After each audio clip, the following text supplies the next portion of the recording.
Jackie. And this is Heather. And welcome to Millennial Mom Chatter, your go-to podcast for candid conversations and fresh perspectives. We're just two millennial moms navigating life one hilarious audio message at a time. Join us for laughs, adventures, and real talk.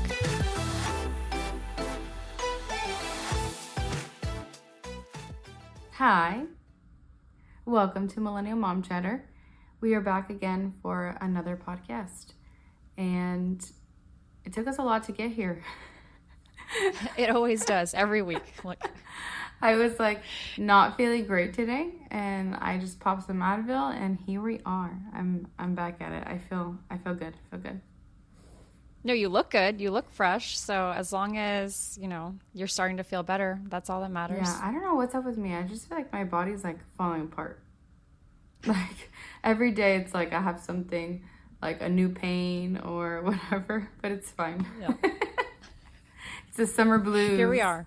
Yeah.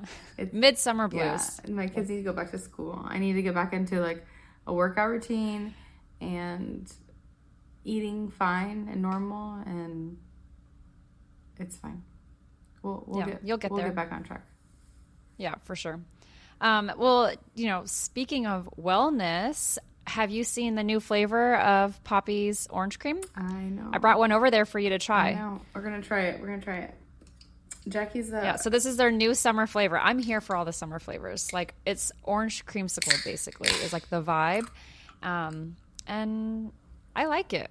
All right. It's pretty nostalgic. Let's see. Yeah, it's like orange soda and cream soda mix, right? Yeah. That's a good way to describe it. It's good. It's pretty good. I mean, I'm a cream soda lover, so. Does Poppy have one? That's pretty good too. Yeah. I mean, I've not had too many cream soda. I don't think so. That would be my jam. Cream soda flavor would be pretty delicious. It's pretty good. Yeah, for sure. No, Poppy's done pretty good with their flavors. Yeah, I've been pretty impressed. I think my favorite is cherry limeade. Delish. That one's super good. And Dr. Poppy, super delish. Yes. Well, I don't know. I like the cherry limeade better. But I don't know. Maybe I'm not a Dr. Pepper person. How's your week? How are you feeling? Good. It's kind of, I don't know. It's sad all at the same time because we won't be hanging out with you guys and seeing your guys' lovely faces every day. So that makes me sad that I'll be heading back to reality, driving back up to North Carolina. But it's good because, it'll get all of us back into our routines. So it's fine. And we still have, a month and a half left of summer. So it's not like I'm having to wake up tomorrow and set an alarm and get back into the school grind. So it's good. It's fine. Yeah. No, it'll be sad, but it'll be good. It'll be fine. Yeah. And we see each other in 5 months. Yeah. Right? Let's see. Yeah. Yeah, basically. Yeah, we see each other 5 months. We're gonna do Christmas again, and each go on our cruises. It'll be good. Yeah. We have 5 months away. We can make it. Yeah. We can do hard things. We can do it. All right, so today we're going to talk about something, first things controversial. So the other day, I saw a couple that was like, who's going to get the bill tonight? And they were married. And I thought that's so wild. Like, that married couples don't share bank accounts. Like, you imagine, going to dinner and being like, hey, who's gonna get the bill tonight? Or I'll Zelle you or Cash App you. Yeah. I find that so odd. No, especially in a married couple. No, very weird. So anyways, I looked up facts about it because I was like, is this normal? Am I the weird one? Right? That we share everything. Am I the weird one? I don't know. So it says the practice of couples sharing bank accounts varies widely, influenced by factors such as age, marital status, and financial habits. Some of the things that differentiate it is, so one of the facts is, in 2021 survey by Bank of America found that 28% of couples keep their finances completely separate. That's wild. Right. Very. Like, that's to me, that's a pretty high percentage that you don't even have, like, one bank account together. Yeah. So then they found out that 45% shared some accounts together, and 26% shared all their finances. Wow. So we're in like the smaller group. We are in the smaller group. That's wild. That kind of blows my mind because I thought we were the normal ones to be like married couples sharing everything together. Apparently not. No, we're just apparently very unique. We are the odd ones. But I feel like, I don't know. I feel like if you marry somebody, like, you should trust them with, like, everything at that point. Like, if you don't trust them, maybe you shouldn't get married. Right? Yeah, like, what do you have to hide? Like, why are you, if you can't share your financial information with somebody, then you have no reason to be in such an intimate relationship, I feel like. Like, you shouldn't have any secrets. There shouldn't feel like anything needs to be hidden. Correct. I'd be curious if these couples that have their finances completely separate, how much do they know about each other's finances? Like, do they know how much they make? Do they know how much are in their bank accounts? Like, do they share that stuff? Or is it just, like, literally completely separate? Like, they don't talk about money. Or coming into a relationship with debt. Like, that'd be pretty scary, too. Like, to not know if this person's coming in with a ton of student loans or, you know, credit card debt, like something that could negatively affect them when signing up for a mortgage. So it's pretty scary. So I said, marriage, obviously married couples are more likely to share a bank account than unmarried. That's pretty, like, standard. So according to 2018 survey by Ascent, 77% of married couples shared at least one bank account, while only 48% of unmarried couples living together did so. Which I find, if you're not married, like, I never shared a bank account before I was married. Same. Yeah. No, that makes sense. I wouldn't think that you would have to share a burden or an issue if you're not married. Like, you're not legally bound to this person's debt, so that's fine. Go ahead and keep your own bank account. But that is a pretty high number that 48% of people do share a bank account. Like, they have at least one account together while they're not married. Yeah. It is pretty wild, though. That's pretty wild since that married is, like, a high percentage that they don't even have. They don't share. Yeah. So maybe, I wonder if there's, like, a shift. We got it backwards here. Oh. The thing I could think, this is where I see it might come into play, is a lot of married couples a lot of unmarried couples now live together. Yes. So maybe they dump into that account to, like, pull from out, like, the mortgage or the rent and all that. Yeah, because that seems to be the more popular trend as well, is not getting married, but having everything else together. Yes. Like, that's like a new thing too. So, which doesn't make any sense to me, but it's fine. So it says Millennials and Gen Z are more likely to keep separate accounts compared to the older generations. The survey found that 49% of Millennials maintain separate accounts compared to 37% Gen Xers and 31% Baby Boomers, which I find that 31% of Baby Boomers is pretty interesting because I feel like a lot of them were stay-at-home moms, and, like, what do you mean they didn't share bank accounts? Yeah, because like you said, typically they were homemakers. Yeah. We didn't have a lot of women in the workforce back in the day. Yeah. Well, the last little fact I got from it, because I was just so interested, because I was like, this is just so odd. I think it takes, like, all romance out of the relationship of, like... Zell me for those chicken nuggets, babe. Yeah. Like, you got dinner last time, I'll get it this time. Like, I just don't get it, but whatever. Okay, so 2019 survey by Policy Genius found that 20% of couples keep their finances completely secret.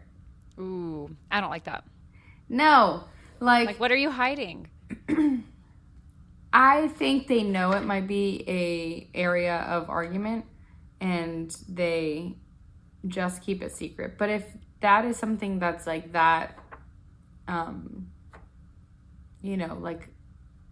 it's going to be an argument, I feel like you just shouldn't be together.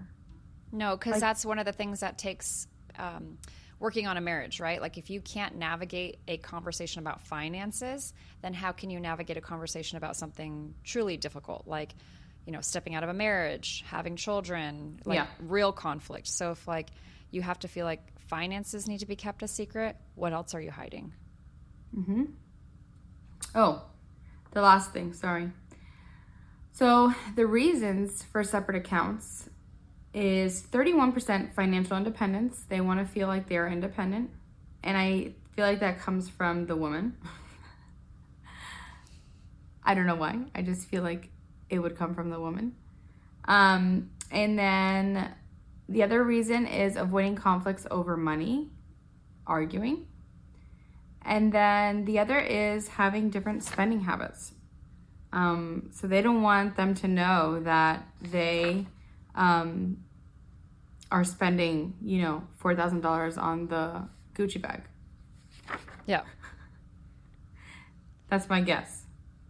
I just don't know. This whole topic blows my mind. And I just don't understand it. I think that's just very complicated. Like, is it that the man pays all of the bills, like mortgage, and does all these things? And then the woman just does her own thing? So yeah, I just don't understand I can't fathom how that works. It just sounds very complicated to have to be like, you owe me $1,200 for rent this month. Like, make sure to cash out me. No, it's going to be really difficult to navigate anything like for that entire month of finances. And then how do you decide to move forward on like purchasing a house or having kids? Like, I just feel like these are really hard conversations. Is complicated. Yeah. Like, who's supposed to pay for their clothes? Yeah. Like, who's buying the diapers? Like, are we doing rock, paper, scissors to see who has to cash out for the diapers each month? Like, yeah. I don't get it. But I looked at marriage, like, facts, because so Jackie and I have had this conversation of like, we feel like less people, like millennials, age-wise, are getting divorced. And we know that they're waiting later to get married, more than ever. Like, now it's like normal for you to be 36 on your first marriage. So we think that divorce rates are going to get better because people are like really like, if you can't get it right getting married at 36, then I don't know. Yeah. Like, you've waited so long to set it up, set your career up, do all the things, and you still end up divorcing 5 years from then? I don't know. Yeah, that may not be anything to do with you. Like, that's going to be like an internal problem probably. Like, yes. Because we technically are more mature, we're more established financially, career-wise, possibly even a house or something in play if we've waited. Right. So I looked up statistics because I wanted to be like, is this something we're just thinking that people are actually remaining married? Or is it just an illusion? Because less people are getting married. So millennials are marrying later than previous generations. The median age for first marriages in the U.S. is now 30 for men and 28 for women, compared to the 23 and 20, respectively, in 1960. that's wild. So I actually am so impressed by that number, and I think that, like, the southern states are really holding up that percentage, because I guarantee you that the age range, if you would have done for a big city, would be higher than 28 for women. Yes, I agree. So I think like the younger, like, Hannah from Alabama or Sarah from Georgia that are getting married at 20 are helping this statistic. Yeah, they're keeping that statistic alive for sure. Because I feel like if you were to go to like Miami or New York or LA, that average is going to be wildly different. Yeah, because they're going to honestly be holding on to that lifestyle and their career, and they might wait even longer. And then they're going to have the influence of their friends and their network and their coworkers. And so if no one in their group is sitting down, getting married and having kids, that's going to keep them from wanting to jump into that lifestyle as well. Whereas, like you mentioned, girls maybe in the southern states, they're a little bit more homely. They have the influence from their parents and their friends, and they might be skewing our statistic of these ages. For sure. I feel like I was still impressed by that number because it doesn't seem that old. I mean, it definitely has gone up. Me and you beat that statistic. Yes. But we are Yeah. We are younger than that, but it's fine. Yeah. I'm one of those people that I'm holding up that 28 for women. Yes, you are. Yeah. Because I For got sure. married at the ripe age of 19 years old. So 67. With no divorce. Mention that too. I know, no Like, divorce. No divorce. Like, this is first marriage and only marriage. Yeah, Like, 12 years, baby. So 66% of married couples have lived together before getting married. We also are not part of that statistic. We are the odds on this one too. Like, and I think this is different neither too. one of us got to live with our partners before marrying What's them. your thought on that? I kind of wish I had had a chance to live with Tony prior to marrying him. Just because I think it adds like a little bit of normalcy to it. I never got that. Like, us getting married was the first time I ever like sat down on the couch and watched a movie with him.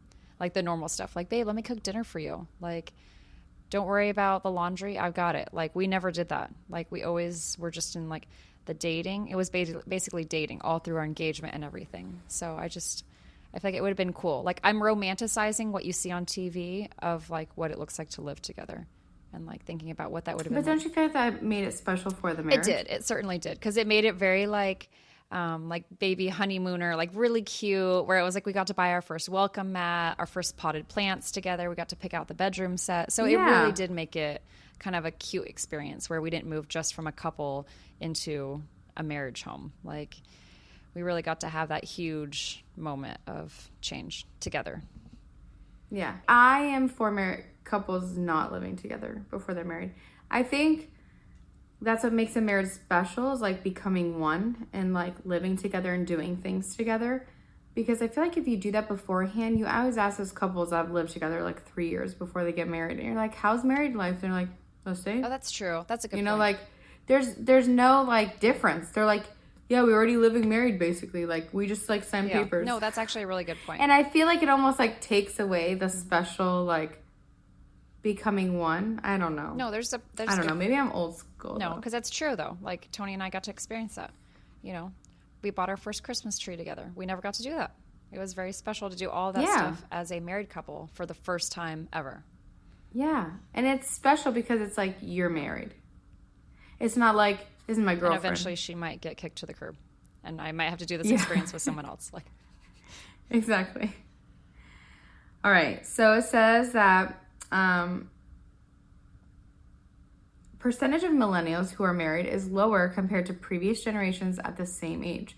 Approximately 44% of millennials were married as of 2019 compared to 53% of Gen Xers and 61% of baby boomers. So we already know that. Less people are getting married. More commitment issues. I think the dating pool out there is just terrible. Yes. I mean, you can honestly ask any single person you know, and they're all going to tell you dating is hard these days. It's awful. It's painful. It's miserable. The apps are awful.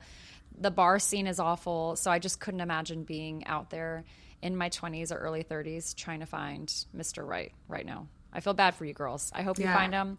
Hang in there. Stay strong. Mr. Right is there for you somewhere. Yeah, the quality of people out there now are just like, there's not many like good, genuine people anymore. And so I'm so happy I'm not in the dating world right now because it's hard out there. It's hard. But why do you think it is? It's a rough life. Do you think men are also intentionally waiting longer to get married? Because I feel like it's easy to picture women wanting to wait longer because now the pivot has changed where we're focused on careers. We're not like hyper fixated on finding a man, getting behind the kitchen stove and making babies. Like, that's not how our society is anymore. Yeah. So do you think men also are trying to like hold off a little bit? Or do you think this is just us women kind of, you know, we're breaking through the glass ceiling, we're finally making changes in society, and now like... I mean, I could see it being women. I just think men are like really in this like Playboy era of just like, I want to live my best life. And like, they want to sleep around and they want to do the things, right? That's how I don't know. No, I could see that. That's kind of how I feel like I feel like if they find the right woman, they will settle down, right? Yep. Like, I feel like they will. So I do think women are the ones that are not ready to settle down as early. Yes. Because I feel like guys have always been a little bit the same way of like, until they find the right woman, they're just all over the place. For sure, yeah. They don't know what they want. They're just dating around for fun. But yeah, I guess I would say it probably is the women. Yeah, because I feel like we naturally have a pressure on ourselves. Just obviously old society, you know, you have the 50s Mrs. Homemaker. That's kind of like the pressure of what a woman looks like. But then we also have our internal clock. So the economic instability and high student debt, loan debt, are significant factors in delaying marriage among millennials. I already have a huge opinion about student loan debt anyways. So it's like, I honestly think like, for one, we're making a mistake. This group of people that are trying to like go off to university that's already out of reach for their families and themselves, you've already made a mistake. Like, unless you're planning on becoming a doctor to be able to pay back all that student loan debt, I'm just like, oh, like, pick a closer to university, you know, pick something that's your in-state tuition, something like that, like community college, and then transfer over to a 4-year school. So for me, I'm just like, so to say I don't want to get married because I'm still in university or I'm about to have to pay off my $100,000 student loan debt is like, ugh, like you did this to yourself. There was a better alternative available to you, and you chose to put this burden on yourself. Yeah. And that's why you went to the military. Yeah. And I got my bachelor degree for free. Well, not for free. I worked very hard to earn that bachelor's degree. Yeah. But that was the route you choose. You didn't want student debt, and you did a great job. And I came into my marriage debt-free. So I didn't bring a burden into our relationship. So I feel like that put us in a financial place of like, now I don't have anything to hide from him. I'm not coming with something that's going to be any sort of resentment or a financial conflict that would cause us to fight. Because I think that's one of the top statistics too, is that what do couples fight about? And it's finances. But I'm like, maybe if we handled them better, we wouldn't be fighting about them. Or if we didn't hide them and we had more transparency with our finances, we wouldn't have anything to fight about. Yeah, and the fact that everyone's getting married older, you are having more area of error in your finances, right? So like, how much debt, say you get married at 21, like really how much debt can you come into the marriage, right? You shouldn't have much. Right. If you've got like a car or a credit card, but you shouldn't have much. Right. Like you shouldn't be coming at the $100,000 debt. Like. Right. And if you're getting married at 36, you've given yourself many years to like make mistakes and come in with debt. Yeah. So. But you also should be maturing in a place that like, I'm going to work on this. Yes, but we live in a society of debt. That's true. So I'm being too hard on our generation. Yeah. I have high expectations for us. Like. Yeah, we don't live in a generation anymore that, like, people don't have debt. I mean, you literally have to have debt to have good credit. Yes, which is mind-boggling to me. My friend Amanda, she is building her house on land they had bought, and she has owned everything that she's ever had, like, right out. So it's been a mission for her to get a mortgage, because they're like, well, you don't have enough credit history. And she's like, yeah, because I pay everything in cash. Yeah. But she's basically being punished for being financially savvy. Yes. So she's like, it's terrible because like, they're like, they don't have an answer for me. I'm like, why? Like, I have literally paid everything for cash and I have no debt, but you're telling me like, maybe you can't get your loan. And she's only, like, she paid half of her house outright, like, all the building materials and everything. She just needs, like, a small chunk. I think it's, like, 40 grand or 30 grand. So, like, she's not asking for much. You know what I mean? And she's, like, showed proof of income and all that. And they finally gave it to her, but she's, like, she had to bend over backwards to, like, prove that she is a responsible adult, even though she has zero debt. So that's pretty responsible. But yeah, it's wild how our whole credit system works and all of that. Like, you know, you really do have to be in debt to show that you can pay the debt back.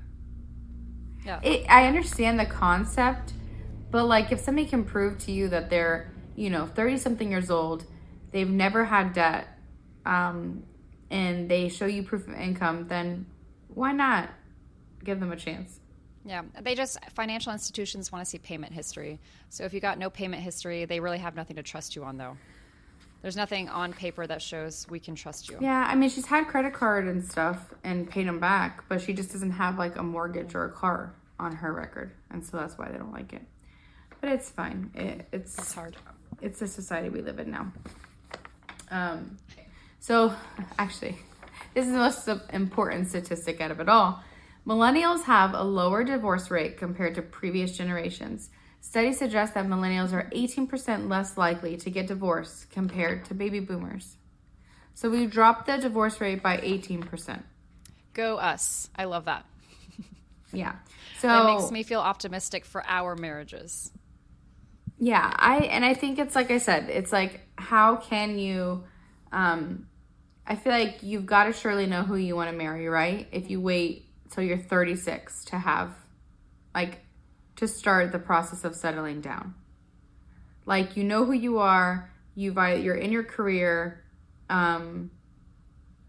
you've gotten to surely be more you have financially to be successful. Stable. Yeah, you've kind of like checked all your boxes of like, some of your life goals for next step. So I imagine this is going to be an easier process to be like, oh, okay, I've already knocked out my degree. I've gotten a career. I bought a car. I rent an apartment. I'm ready to like bring the misses into my life. And I feel like then you've gotten rid of all the bad habits of the college guys. Like all that stuff is gone. So now you're going to be a more like mature person as well. Because like what's the age of maturity for men these days? I mean, they're not maturing at 16. 40 probably. Yeah. So maybe it's a good thing that we're waiting, because then they're not going to like, not to blame all of like the faults of the marriage system on men, but like men need time to mature and get, stuff like that out of their systems as well. So it's like, let them get their feet on the ground, get a job, get some more brain cells, and then put a ring on someone's finger. Yeah, it's just the problem is like the longer you wait also, the more you get in your own habits, I find. Like, you're not going to want somebody to change you. Like you're in your rhythm. And then the older you are to have kids. And then, I don't know. I just feel like you're not willing to like bend. Oh, for the sure. older you are. Like right now I'm 36 years old, and like to break all the habits that I have would be pretty painful. Like to start all over again and yeah, like imagine at your age life, now, intertwine my life with somebody else's right now for the first time ever. It's not going to be fun. We're going to have kinks. We might have fights. Like it's going to be a little bit like disruptive for both of us. Yeah. So it's like, I don't know. I mean, I guess it's showing that divorce rates are going, they're dropping, but at the same time, less people are getting married too. Yeah. And less people are having kids. I don't know. But I know we had talked about this before too. I think our generation of married couples are being a little bit more selfish. Yes. We're allowing ourselves to have me time. We're going on date nights with our partners. We're going on vacations. We're making ourselves more of a priority because we're more aware of it. Mm-hmm. And I look back at my parents and I'm like, I feel like they didn't go on date nights. No, mine either. Like they didn't treat themselves. So like they are in a healthy marriage, like they're still married, going strong. But I do feel bad that their marriage looked differently than what I can look at my friends and I's marriage, like where we all are having fun with our partners, we're going on dates, and we can really celebrate the love that we have with our partners. And I feel like it just looked differently for the older generations. No, it for sure did. And I think that's why we will be more successful in the long run, is because we do nurture our marriage, and people are taking the vacations and doing the things, because I feel like our parents' generation, like luckily both of our parents are still married, but our parents' generation, like all my friends, like they focus so much on the kids that by the time their kids get older and end up leaving the nest, going to college or whatever, they kind of like look each other and like, who are you? Like they were so much in this cycle of doing, the just doing the daily life, right? Like waking up, I go to work, you take the kids to school, we get back home, homework, we eat dinner. Like you get in this cycle, and you kind of are just each other's like partner, but like you're not friends, like you're not, no. You don't just hang out. And so I think that our parents' generation like saw each other when they the kids left, and they're just like, who are you? And then they kind of rediscover who they are, and then they're different and they realize people. they don't like each other. Yeah. And they so almost like we're just like living in like in passing by, like just roommates, like looking out for the kids, and that's it. So I think our generation is going to be better about like really keeping that relationship fresh and like still being friends and enjoying each other's time better. And I think that it'll remain to be a high percentage of millennials that remain married. I agree. I think that's going to be rock solid. Yeah. Because like you mentioned, we're the number one thing. We're nurturing our relationships with our partners. So I think that's going to be the big key. Yeah. I just can't, I just don't know how I feel about the trend of, like, if you get married later, you also have kids later. So I don't know how much I get behind the trend, because I think that's how it's spiraling of, like, fertility issues and all the things. Because now you've been on birth control for 15 years, 20 years before you've started to have kids. And your body is just wrecked. No, and then, I mean, there's so much that comes into play for that, too. So, of course, we've got some more stats to support that as well. But why are millennials waiting so long to have kids? Like, this is like, I mean, we're basically snowballing. We're waiting to, like, failure to launch. We're not leaving our parents' houses. We're waiting a super long time to get married. And then, therefore, now we're having kids way later in life. And it kind of comes back to economic problems. So we have here that approximately 43 million Americans have student loan debt, which you basically tapped into a little bit with why we're not getting married as well. The average student loan debt is approximately $37,000. And that's basically like affecting their ability to start a family. Like, if you're already paying off student loans every month, then where's your extra income going to go for formula, diapers, a crib, all that? So it's really forcing people to like halt, like, and not be able to start a family. The other one too that was mentioned was housing costs. Many millennials struggle to afford homes, with about 66% of millennial renters citing affordability as a reason for not buying a home, which we see. We definitely see that with like the housing market in the past couple of years. Everything's inflated. Everything's super expensive, and getting a mortgage is out of reach for some people. So now they're just basically paying a really high rent. So they're not going to have a kid. They can't afford it. So what do you think? I feel like kids can be as little and as much as you want. I think that the excuse of like, I live in an apartment so I can't have a kid, I feel like that's just like false, right?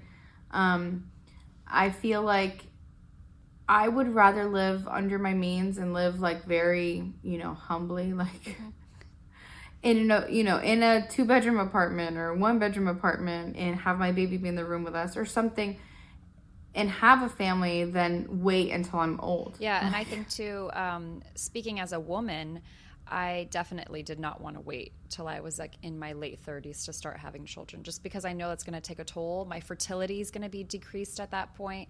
So I just know that, like, not only am I putting myself in a situation health-wise, but then what if we don't get pregnant right away? And now I'm going to have to resort to scientific measures, which are very costly and expensive. And then that's going to prolong having kids even more. So I think like you mentioned, just like living within your means and just trying to maybe reevaluate your budget as a couple, having a child should be an option. Like, it should be something you can figure out. Like, I agree. I think that, and a lot of people, I feel like when I see them make that excuse, they look like normal people that like, they go out to dinner and they do all the things and they have a house. And I'm like, what are you waiting for? Like, what is the real reason you're waiting for? Do we feel like that percentage is just people making an excuse? To a certain extent, I actually do believe there are people using that as an excuse. Yeah. Because there's other things too. Like, one of the, it's a little laughable for me at least. Like, I'm curious to hear what you think. But one of the reasons, a very small percentage of people believe that they're not having children because they don't like the impact that it has on the earth, or like global warming or any of that. So environmental factors. So they're basically saying our earth is so populated, they are choosing not to have children to not overpopulate our planet. So I'm just like, No, I honestly think like that is an example of an excuse for people not wanting to admit that maybe I'm too selfish to have kids. I really don't want to like allot time or money or effort into someone other than myself. So I'm going to just say it's for environmental reasons that I'm not having children or bringing more people into our world. Like, and I'm just like, I don't buy it. Yeah. No, I don't buy it either. That's like, I don't believe there's like really many people doing that. Like, you know, like, oh, I've never heard somebody give me that excuse of, oh, because of the environment. Like, or then there's people too where they're like, go adopt a child from a more, you know, lower income country, or they try to use that as an excuse too. And I'm like, okay, like get off your high horse and go and adopt that child then. Like you go ahead and do that. Correct. Like, so I just feel like to me it sounds like an excuse to not sound like a mean, selfish person, to like sound good for not having kids. Right. People tend to make excuses, and that's just going to be their reasoning behind not wanting to have a kid or admitting that they don't want to have a kid. Yeah. Yeah, because I feel like, okay, say your real excuse is environmental, which is such a joke, but whatever. Like, just say that is your real excuse. Then that doesn't mean you can't have a kid. Then go adopt a kid. Like, go adopt a kid and have a family. Like I just don't see how that's an excuse to having a family. Yeah. You know but what I would mean? say, like, generally speaking, for the polls that I was reading about, it's the high cost of living. And that's like one of the big things that people are using as a reasoning for not wanting to start families, which I guess we're getting to see that. There's been an inflation, you know, groceries cost more, houses cost more. So I think a lot of people are scared of that and they're stalling. Yeah. But then I just think about all the, I'm sure you know girls too, like where they're literally in their 30s and they've not started having children yet. And they basically think that it'll be okay. I'll have kids when I'm in my 40s. And it just makes me sad and nervous for them. Yeah, because there are those same people that are like trying IVF at 38, 40 years old. And then it's too expensive. And that's expensive. Yes. It's like, it's more expensive to wait, guys. Yes, yeah. Because that was the other thing too. To just do it. There's like a statistic basically stating that fertility treatments are scaring people away from having kids. But I'm like, it's like you're going in a circle. Like if you're going to wait, then you might face the possibility that you'd have to rely on fertility treatments. So you can't think of that when you're in your prime years of being able to have kids. Like that's not a factor. Like if you were trying to have children in the healthy period of your life, in the young, like high egg producing stage of life, then the likelihood of that is less than if you waited till you were in the geriatric pregnancy age of 35. Yeah, and like I said, I truly believe like you can make having kids expensive or as, you know, cheap as you want. You really can. Like, I think diapers, obviously you have to, right? But like you can breastfeed and you can there's things you can do to make like it not that expensive. You know what I mean? For sure. Like you're not a kid is not $500 or $600 to $100 a month. You know, if you do it properly and like take the time to budget and look for the deals and like you don't have to. It doesn't have to be super expensive. It doesn't have to be. No, and then one of the other conflicts that women are facing too in wanting to decide whether or not to have children is career prioritization and childcare costs. I mean, honestly, like daycare does cost a fortune. So to think about putting your career on pause to be a stay-at-home mom or staying in the workforce and hoping that your paycheck is big enough to cover daycare costs, like that is pretty daunting. Yeah. But yeah. Daycare's crazy, and that's why me and you didn't do it. Yeah. Hence where we are. Like, yeah, literally. Yeah, I just it's wild like how all of this like it all goes together because it's like now it's like why do I think the dating pool is the way it is and like human beings are just becoming selfish, not nice people, is because there's less stay-at-home moms and less like parents involved in their kids' lives because they decided to both do the career route and both, kind of sacrifice their time at home. That could be a controversial statement, but I do think that the progression of women making careers and like really being the CEOs and all that has been the same progression of people just not like declining. No, for sure. Like as a society, I feel like that's a pretty that's a fair statement to say. Like our kids are the ones being affected by these choices. And so now, like, who's looking out for them? Who are they being influenced by if mom and dad are at work? Like, they're going to rely on what they get from social media and YouTube. And so those are their choices that they're making. And, like, we're seeing that effect. Like, that's taking place now in schools where they learn these behaviors online and they're going to take it to school. And the parents are going to have no idea that this stuff is happening because they're not there. And it's not that they're intentionally not trying to be involved in their kids' lives, but they just they prioritize then their careers over their kids. And that's why, like, I think you and I can relate in the sentiment that, like, being stay-at-home moms is huge for our kids. Like, we're really being able to, like, pour into them, create just great human beings that we hope can, like, bring and offer something to the world when they're grown-ups as well. So I feel like just nurturing the relationships with our kids could lead to something good in what we're seeing in today's society. I really hope so. I really hope that, like, our sacrifice to do this is not tainted by society around them, like, influencing them because, I don't know, I'm nervous for those high school years. I'm hoping that we create, like, solid kids and they're established and they know who they are. But it's nerve-wracking, like, when they get to be like adults, like what kind of humans did we create? Like we did this. We put these people into the world. Like, and I'm hoping that I think you and I kind of have similar values in the way that we're going to try to give our kids some good tools so that they become good adults and good human beings.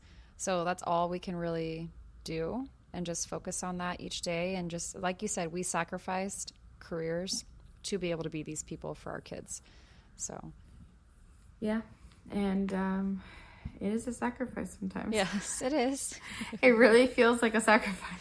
But it's good. It's for the greater good. It is for the greater good. And I will never regret it. Yeah. I will never think back on it and be like, I should have been the CEO, No.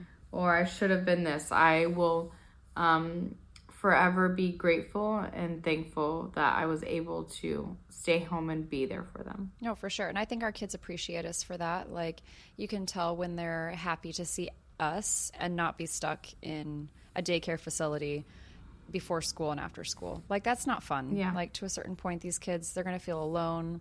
Their lives are going to feel rushed. So I feel like they really get that sense of love and care, and the warmth of a home. And it's not just an empty house where they have to figure out adulting at a young age. Yeah, and like just being there for them, like, like at their school performances or their field trips or whatever. Like, I see, the kids looking for their parents in the audience. Like, did my mom show up today? And so then, sad. I know some of the parents and I'm like, I know they didn't show up because I don't see them. And so I ended up taking a video and like sending it to them. And it's not that I'm like, it's not that the mom is doing anything wrong, right? Like she's got to make ends meet and do all the things. But like, if I can't sacrifice to be that parent that is there for my kid, then I will, and I'm blessed that I can do that. So I will do that. Oh yeah. So and like we can definitely say that we're both very grateful that our husbands are in positions in their careers that we are financially stable enough to then step back, and that you and I can be at home and it's okay for our families. Yeah. So. And I know that's not the case for everyone, right? Like that's 100% not the case. Like there's some people that have to work and that's okay. Like they're doing the best they can. I just think there's less of, nowadays everybody's money hungry. And so like, I know plenty of people that, each spouse makes, plenty, quite a bit of money. Yeah. And they definitely could do a stay-at-home parent kind of vibe. And they don't. And they choose not to because they what's the next best thing? What can I invest in? It's always going to be like, how much more can I make? Oh, 100%. You know? And I feel like we can all think of people in our lives that are like that. And then it's sad because who's getting hurt at the end of the day from these choices? It's the kids. Yeah. So. Yeah. So it's fine. It is what it is. And we're just going to hope we make good humans. Yeah. and our kids are not part of that dating pool. That's terrible. Yes, for sure. No, but honestly, like if that these are stats, swiping on Hinge at 36. Yeah, but hopefully, like with these stats, with these trends, hopefully they just keep moving forward, and then the next generation can keep on growing as well. So like we start to navigate, like, you know, navigating career choices, college choices, marital choices, and then they can just have healthy relationships and not feel like they have to wait till they're like, hopefully it doesn't go in the opposite direction where they're like waiting until they're 40 to do these things. I was going to say, so it keeps trending. Do we think it's going to keep trending? Where it's like, it just keeps getting older and older. I hope not. Because I don't want that for our kids. I don't want them to have to wait till they're like 40 before they start a family. And then they're having to like... Gosh, then we're old. Yeah. And then they, you know, think about it too. Like high school graduation, like they're going to have to use a cane to get around. You know, they're not going to be able to throw a basketball with their grandkids. Like, it's just sad. Yeah. Like, I think about all the opportunities I had with my parents and my grandparents that they came to like my wedding, you know, just the simple things. And, or to have a dance, you know, with my grandpa. I just couldn't imagine then being so old that you put yourself in a position that like, you might not be there. Like just years of life. You may not exist. Like, so I hope it doesn't trend that way. Yeah, because like even if you have kids at 35 and 35, you know, you're going to be 70 with like your first grandchild. That's wild. Like that's too old. That's like, that's like my mom was, gosh, how old is my mom? My mom was 47, 46. Yeah. Yeah. Like I feel like being in your like 40s and 50s is like normal for like your first grandchild for sure, because they're pretty you know, just average speaking here is they're going to be able-bodied. They're going to be able to bend down and pick up their grandchild. So that's the goal, right? Yeah. Like you don't want to be so old. Like I feel bad even talking about this, but just like you're so damaged that you're not even able to enjoy your life with your children, your grandchildren, and have all those life experiences. Because even for myself, I want that. I look forward to being able to celebrate those moments with my kids. And then I would feel really guilty if I selfishly stalled and then missed out. And now I'm not around for my people because I've waited too long. Sure. No, I for sure agree. And it's like my grandma, when I had Rylan, was 69. Yeah. Like, and that was that her great grandson was born. Yeah. So like, and so she's still here and gonna possibly be moving in our backyard. Not possibly, is going to be moving in our backyard and can be there for my kids. Like, yeah, she's not gonna be swinging them around. No, but no one would expect that from great grandma. Yeah, but she's here for them, you know? Sure. She's present in their lives. She, you know, has conversations with them and hangs out with them. And so it's definitely interesting to see as time goes on, does this trend continue where everyone's like now the average marriage rate is 35 for women, you know? Like, is that going to just continue to rise? Or is the, like, you know, Southern people going to keep it afloat where we're still getting married super young? I don't know. And I think too, like we can influence those values in our kids. So maybe if our kids see that like, oh, well, I'm pretty sure my mom and dad got married at not a young age, but like, you know, a normal childbearing age. Yeah. Like, hey, this was great. Like, I love what my parents had. I love what they did. They got to build careers and a home for us, and it felt safe, and we felt nurtured. And then now they're still getting to enjoy their lives and be around for us if we choose to do that. So maybe like they can see us as like positive role models at like an appropriate stage to get married and not want to wait. So hopefully they have lots of influence like that. That's the hope. That is the hope. Well, thanks for chatting. Yeah. We've had this this like topic in our mind of just like, what is happening? Yeah, just because everything's trending to like just takes so much longer. So it's been such an interesting topic to see that not only it all snowballs. So it's not only like, you know, women waiting longer to date or anything like that. It's literally all of it. Houses, waiting to get married, waiting to have kids. It all just snowballs together. Yeah. So it's wild. It is. And it'll be great to see the future. And if you're not sharing a bank account with your husband, then you need to get on board. Yeah, or even just like comment below and let us know like your reasoning behind I want to why you know. guys don't share a bank account, or why you feel like it's an efficient system to like split the bills, split the responsibility, and like, you know, why you feel like it works for you guys. Yeah, we need to put like a poll on Instagram and just be like, why? Yeah. Why do you do this? Like, what's the reasoning? Are we missing something? Like, I would love to know. Yeah, for sure. Because what are we missing? Clearly, like, there's another side of I this don't know. argument, and we want to know why. Like, Yeah. Well, thanks for listening, and be sure to like, comment, and follow, and subscribe. We are on all platforms. Yes, we are. So, anyways, we will chat next week. Bye. Bye.